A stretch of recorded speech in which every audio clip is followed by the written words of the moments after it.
everyone. Welcome to CTN. To learn more about the show, please visit CIOTalkNetwork.com. And today's topic is Beyond the Black Box, XAI's strategic integration and impact. So what is this XAI? It is explainable AI. And what do we mean by that? It's because we are trying to make AI, basically adopt AI in such a way so that there is implicit trust, there is ethics, and there is clear communication, but people at the same time are wary of the fact or rather skeptical of the fact that there may not be enough clarity and transparency given in the way how models are created, how the results are being put out. So what is it that organizations can do as they adopt AI within the organization or use these open AI models or other type of models that we have available for their business uses or personal uses, and still feel comfortable that their specific preferences, their interests are not jeopardized? So what we wanted to do is to get basically into detail of what this XAI is or has been and how is it morphing and what it should be for it to give the right kind of confidence for people in their personal lives and in business, so that we are able to leverage fully what AI brings to the table. So for that, I have Vijay Sankaran, Chief Technology Officer with Johnson Controls. Hey, Vijay, how are you? Good morning, Sanjog. How are you? Very good, sir. Life is good. So as I've kind of laid the foundation for this topic, love to start with you with this first question, that while we have increasingly used AI and now it's almost become the DNA of most organizations, what is your view on the importance of XAI the way it was earlier and how it has been developing over the years? Yeah, that's a great question, Sanjog. I mean, so I've been involved with AI for many, many years, one could say, since AI was sort of, just emerging in the 90s when I was at school at MIT. And, I've been able to see the evolution of, everything from, just the onset of data science, which you could say is, a more rudimentary form of AI, to deep learning and generative AI now, which is, I think one of the top trends that, we'll see across society over the next decade. And what I would say is that, when we first started in the AI journey, with predictive analytics, predictive AI, the ease of which explainable AI happened in companies was a lot easier because, many people, especially in large companies, financial companies, insurance companies, have a strong statistics background. And I think, given the understanding of that kind of background, a lot of the earlier forms of predictive AI, were really oriented around predictive sciences. So you do a regression analysis, you analyze data, you basically, plot different kinds of graphs, and you predict, where a value may occur, and you do scoring, and that really serves as the basis for a lot of your business processes. And so, for somebody who's has some mathematical background or understanding, you can really walk through the steps by which that occurs. And so that form of AI, that predictive optimization algorithms, that's all very much in the realm of explainable. And I think there's a high degree of general societal trust for that, because it's a very much a process-centric form of AI. I think the game changed when Google came out with DeepMind, and really started to push the envelope around deep learning. And you had the Q&A engines from Watson, that competed in Jeopardy, and I think that was a precursor to where we are today with generative AI. But fundamentally, when you think about generative AI or deep learning or DALL-E with image generation, they're all predicated on a form of neural networks, which is where millions and millions of nodes are trained with data, and essentially neural connections are formed within the artificial intelligence system. And when you ask it a question or you ask it to generate something, it basically traverses the neural network in order to find essentially, fuzzy matches with a high probabilistic score to create content or generate content or, summarize or perform a variety of different tasks. And so, in the nature of deep learning inherently makes it more challenging, to have, definitive heuristic explainability, because inherently deep learning in and of itself, with the way that the brain works, is a little bit fuzzy by nature. And so then what do you do, right? Then you have to sort of, as we sort of get to, more and more stages, higher stages of fidelity with deep learning, you really have to build trust that the system is producing accurate results, at a very, very high confidence band, that, you can explain it through human verification that, it's has accuracy, you have a good understanding of how a system got constructed. And so you have confidence that the data that's being inputted into the system is actually data that is relevant to the problem space at hand. And a little bit of it is risk mitigation as well. In the case that the system does make an error, that the risk is very minor, such that, an operator can identify that risk and be able to take action on it and retrain the actual engine to produce the better results the next time, right? And so, in my mind, where we are with Gen AI right now is in the very early stages of that. I think that there are some tasks, and we can talk about that more, that Gen AI is ready to handle in the near term.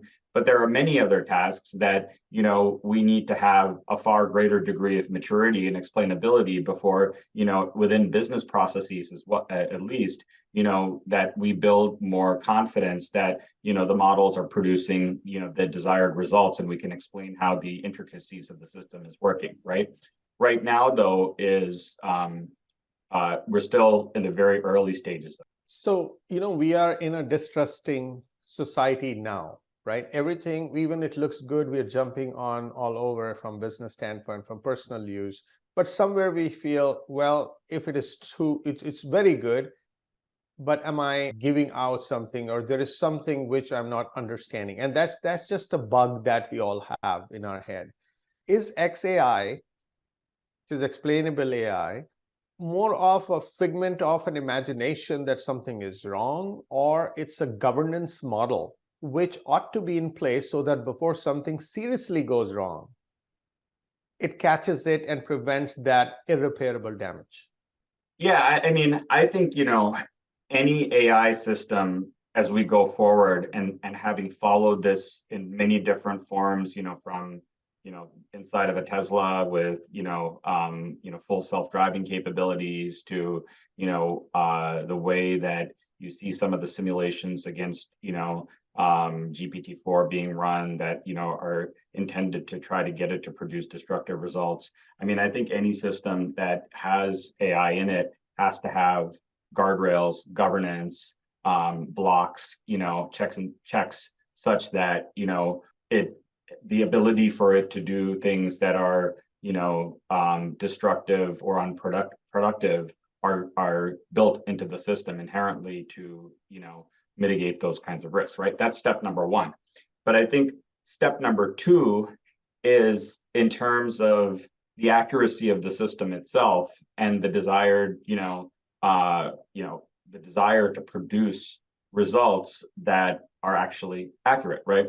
So I recently saw an example of an illusion where in GPT-4, where somebody asked a question about, tell me, the regulations for, pollution in New York City or something like that, right? And, here, and GPT summarized the results as, here are the 13, provisions for, pollution in New York City from this particular local law, right? And there were only 7 provisions in the actual local law, but GPT had gone out on the internet and basically identified 13 provisions that it felt that it was relevant for this particular local law. And so, somebody who doesn't know anything about that local law, might actually think that there were 13 provisions, and that's why they asked the question in the first place, right? And so in that context of accuracy, right, I think this is where explainable AI, actually even becomes further important than, the governance of the, potentially harmful, results of the system itself, is in the accuracy of how the result gets produced in the system. So when we're experimenting with our own, large language models and using various capabilities that exist out in the marketplace, we are deliberately at this point taking a position that the data that we provide to, our service technicians, for example, with like a co-pilot type of scenario to assist them maybe with troubleshooting on equipment and things like that, is only based upon the manuals and the information that we have here within Johnson Controls. And we curate those into a vectorized database. And then, we use some of the LLM capabilities for summarization purposes. But, we are trying to explain to the technicians that in the process, okay, we have a repository of information that's been vectorized. We go query that vectorized database. We use, GPT to summarize, the response around it.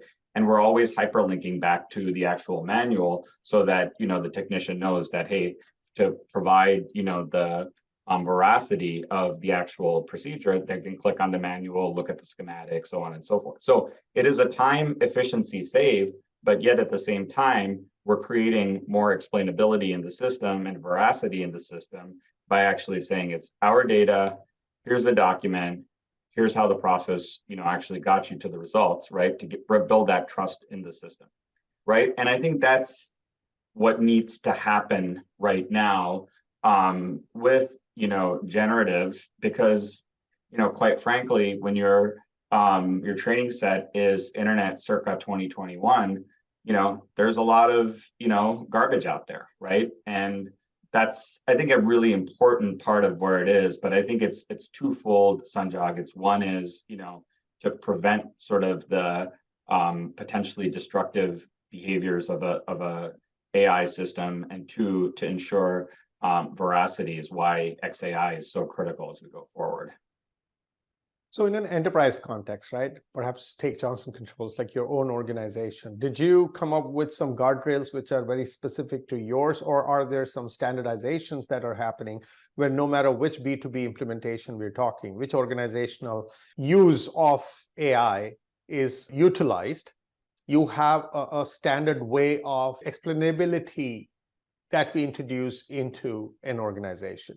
Yeah, and so I think, so I think what I would say is the level of explainability that's required is dependent upon the type of use case that, you're actually exploring. So let me give you an example of where low explainability is required to an example of where high explainability is required, right?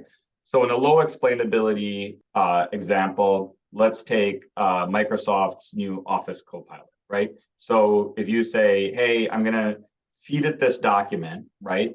And use generative AI to create a PowerPoint presentation that summarizes everything in this document, right?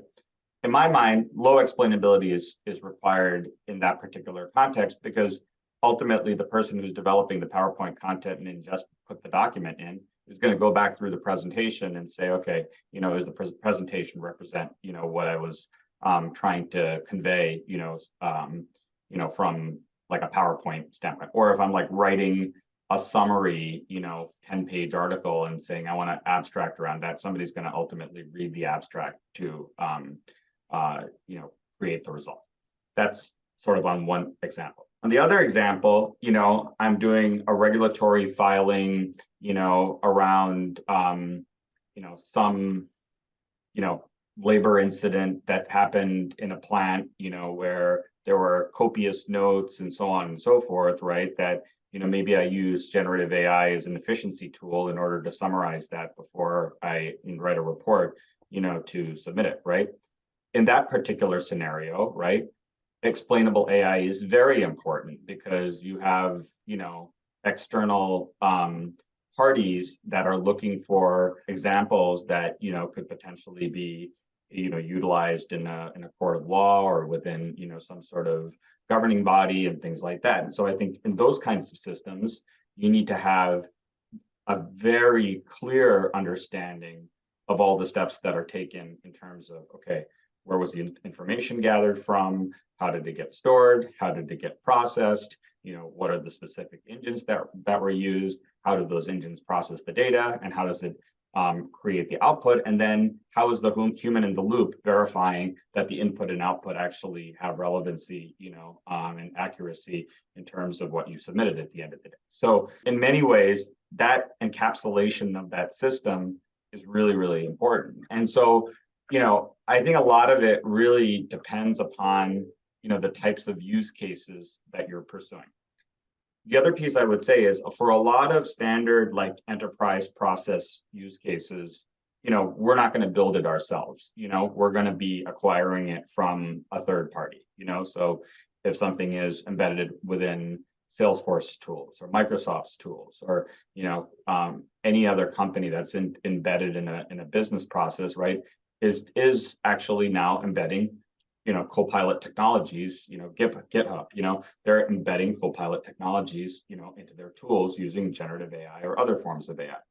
And so in those particular use cases, the burden of proof is more on us to understand, how those models get created, how the outputs get created. But to some degree, you always have a human in the loop at the end of that process to verify that, the results are, and as part of a business process, it's not the end state of the business process. So, in a lot of those situations, I think that the governance with explainable AI is a little bit less critical. But as you get to more homegrown sort of, business processes where it's deterministic in terms of how like somebody in the field might approach a problem or how somebody in technical support is answering a question for a customer.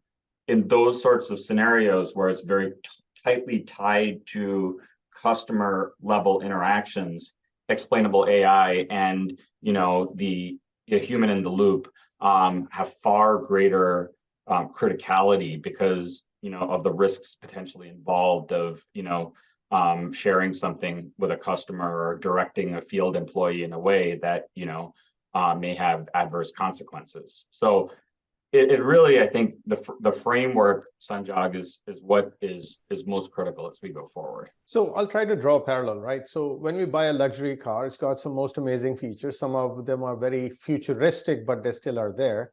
And we don't go and try to challenge that luxury car maker to say, explain to me how it is, because somewhere it has been implied that there would be documentation where you can look at anything.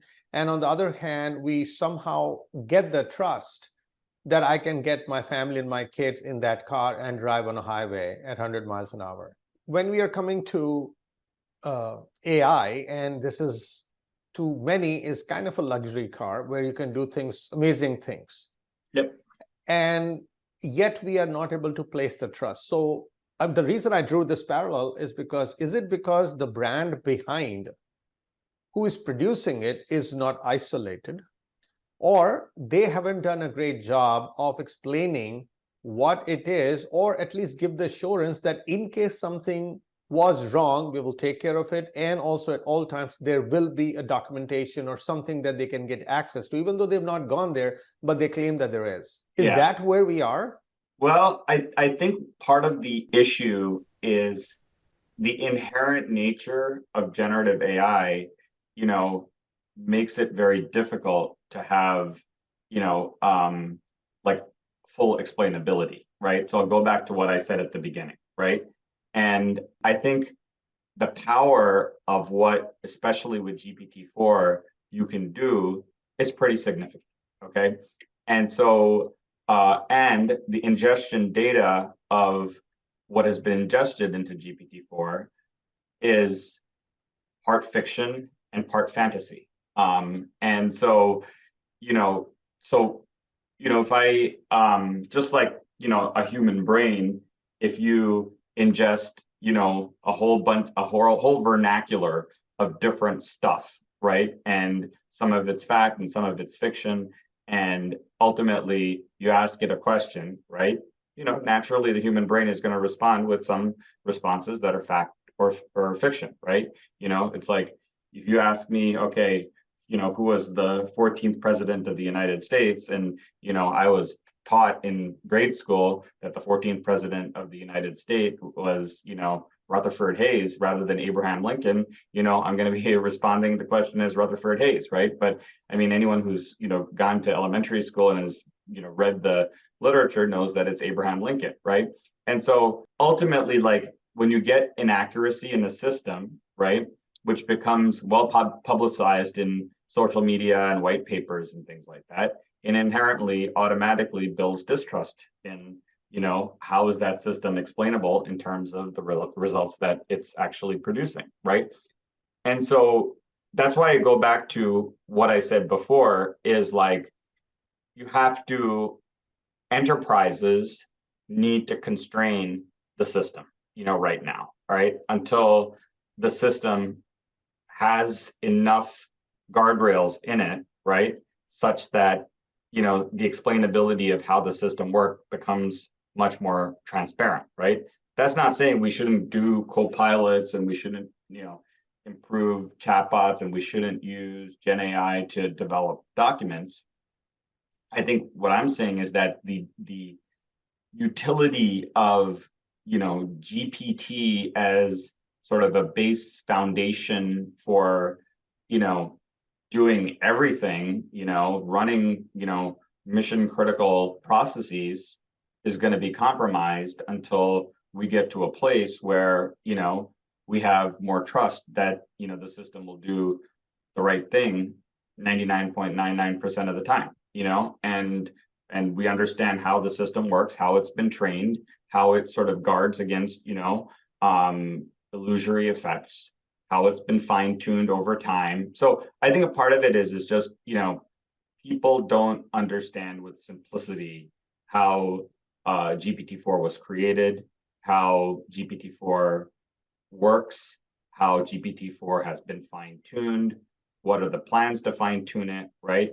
It takes a very sophisticated audience, to really understand that, right? And, I read Reid Hoffman's book, Impromptu, which it's a fantastic read around his own conversations with GPT-4. And so he asks questions of GPT-4, asks it to do different scenarios, different third-person voices, conduct conversations between different third persons about different topics.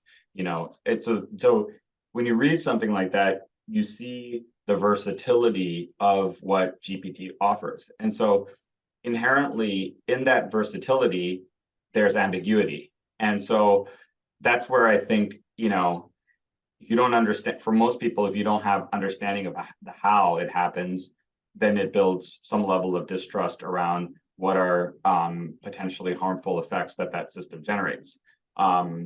So I think that you'll never get to a point of perfect explainability, but I think over time we'll get better explainability, because in order for it to get to a point of further maturity and adoption, people will need to do that. Will it be the people that first came up with the platform? Maybe, maybe not, right? I mean, I think that's why you see a booming startup community out there right now in terms of, creating new apps based upon, this platform, is that, you are now in a position where people are seeing the flaws inherently around things like explainability in the original system, and now are adapting, as we go forward. When you look at the same explainability concept and almost in your role, for example, let's take, your own role, you got frontline workers, business leaders, and users to explain and also you got boardroom. So what's your shift in the vocabulary and constructs and sentences that you would use so that the same facts are shared, but it is done in such a manner that it does the job? Because communication is not about what we speak, but how it is interpreted at the listener's ears. What have you done in that regard? So a couple of things that we have as a benefit for us in terms of board level conversations. Okay. So number one, we have an AI expert on our board of directors, which is, unusual for, large companies. I think at this point in time, I think there haven't been many people who have an AI expert on their board of directors. We have, Aisha Khanna, who's runs an AI consulting firm, who's very prominent and outspoken in the space about, all of the different aspects of AI. So one of the things I do is, I bounce our approach around AI off with her and get input around what are people outside doing, and to calibrate our approach and the risks, because she has, obvious risks that she's bringing forward as a board member. And so that's very, very helpful. That's one thing. The second thing is, we have, external experts from different, consulting firms who have expertise in this particular domain, validate, verify, provide objective judgment around what's going on with AI, what are other companies doing.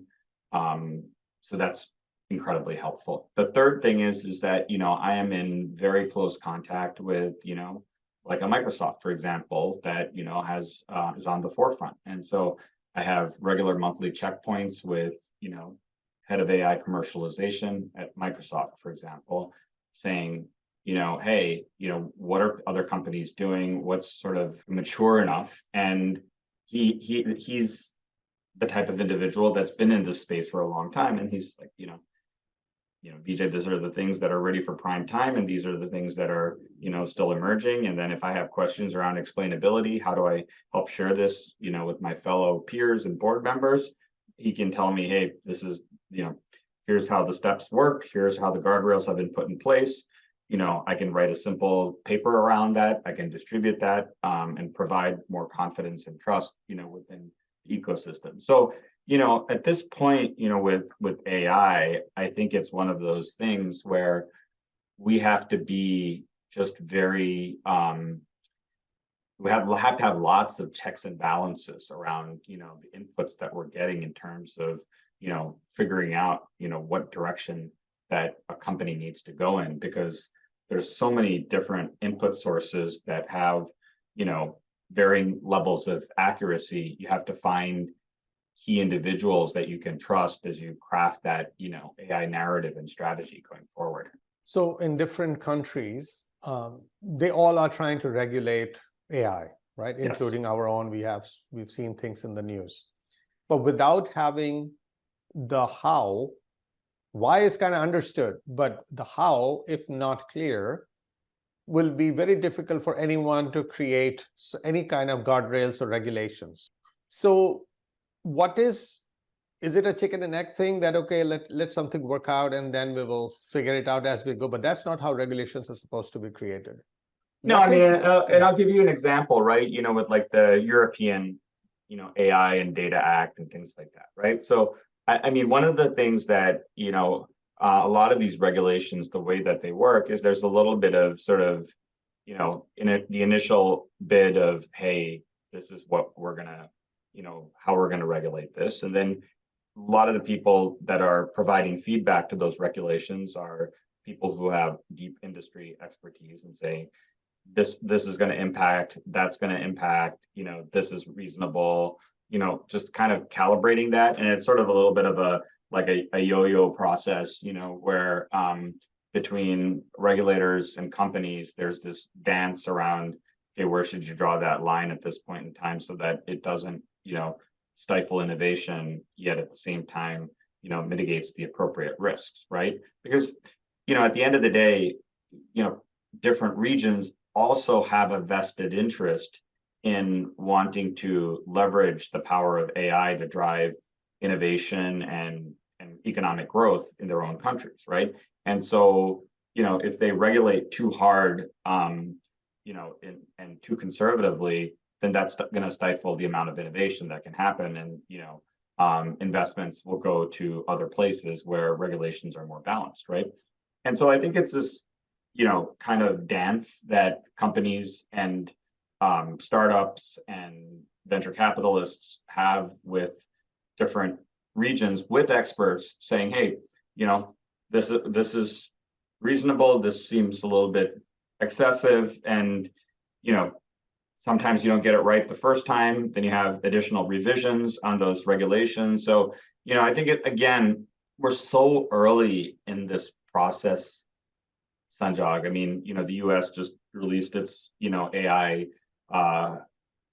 policies, and I think that there's a desire to mitigate the risks, but a desire to also continue to foster innovation, right? And so, I mean, I think it's going to be, and then as the technology matures, companies begin to hit barriers, process continues where we provide feedback back to, lawmakers to say, policy makers to say, hey, this, we have advanced the technology such that, we think we need to have these, this language amended, and, we go forward. But, there are strong forces on all the different sides crafting these policies. And so, it's going to be a little bit of a, of a dance and a little bit of a, a give and take process, but it evolves, it adapts over time. I mean, I don't see anything so different about, AI in a way than, when whatever macro level change that we went through, whether it was like, streaming video, or, the proliferation of the internet, or the advent of, factory machines, or, I mean, these processes have been alive and well since the dawn of the Industrial Revolution. And, I don't expect that the process for AI to be radically different than what it's been with other major technology paradigm shifts over the last 100 years. Now, where we are today, and this is just as you said, it's just the beginning. And we expect these AI models to become even denser. Do you think at some point we are almost likely to give up on saying, okay, stop asking for explanations and just enjoy the fruits of the labor of what AI produces?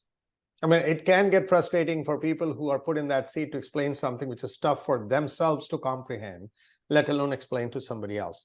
So yes, one is the societal aspect of people being paranoid, but when businesses are working and they understand that nobody's going to just be that reckless that they're going to take risks, can we get away with a ceiling beyond which one should not be spending endless time and money and effort to just keep explaining, and might as well, enjoy the outcome? So the answer is yes. And what I would say is, like the normalization of AI ubiquity is inevitable. All right. Like AI embedded in everything that you do on a day-to-day basis is inevitable, right? And as time goes on, whether time equals 3 years from now, 5 years from now, 10 years from now, right? AI is going to be embedded into everything that we do on a day-to-day basis, right? Whether it's your Amazon Echo device, or whether it's your in-vehicle entertainment system, or whether it's, recommendation engine for Netflix, right? I just saw Personal DJ on Spotify that just came out, a few days ago, right? I mean, it's going to be ubiquitous, right? And I think what people are going to see is that, there are strong benefits that, your AI engine produces for you, right? And so I think most people, as it becomes more normalized in everything that we do, are going to say, this is the way that the world is now working, right? Just like nobody asks, like looks at the iPhone and looks at it as some sort of a fringe device. I mean, it's whether you got an iPhone or Android. I mean, it's people's lives revolve around it today.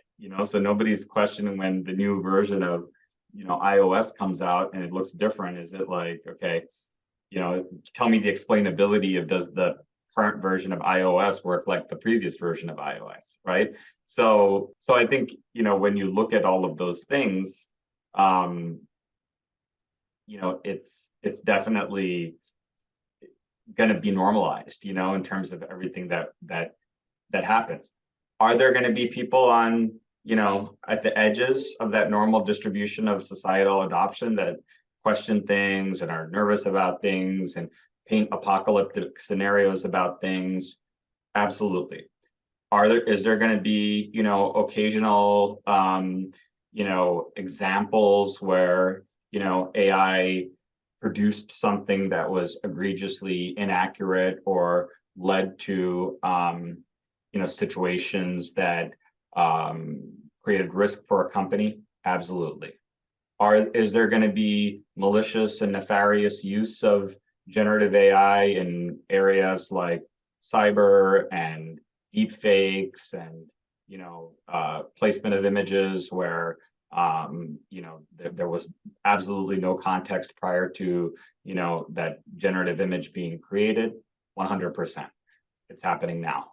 And so, but again, I don't think that this is any different than, in some ways, than things that have happened with other technological innovations, And so I think that it's going to get normalized. I think it's going to become generally widely expected.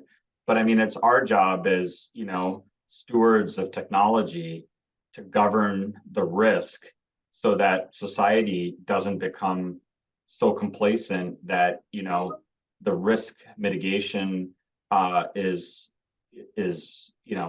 disregarded. And, the risk of something major occurring becomes heightened because we didn't put those appropriate guardrails, and technologists don't understand the explainability. So for me, as the key steward of AI adoption at Johnson Controls, my job is to make sure that I understand and I process the risks, and my team understands, my team can process the risks, so that as we adopt in a methodical way and it becomes normalized, that there are people in a company that can explain exactly how the sub-processes of that system are occurring. But it's not going to be everybody in the organization. It needs to be really governed by a small group of highly sophisticated and skilled, expert practitioners and strategists around, the AI topic area. Once again, thank you so much, Vijay, for taking the time and sharing your insights about how the explainable AI can really make a difference. And yes, there is a road ahead, perhaps, based on the complexity. But well, we keep at it and get the most value out of AI while keeping people in check. Thank you. Thank you so much, Sanjog. It was an enjoyable conversation. Appreciate you having me on your show. Thank you so much again. And listeners, please like us on social media, subscribe to our podcast. Once again, thank you for listening to CTN. This is your Sanjog All signing off. Till next week, take care and God bless.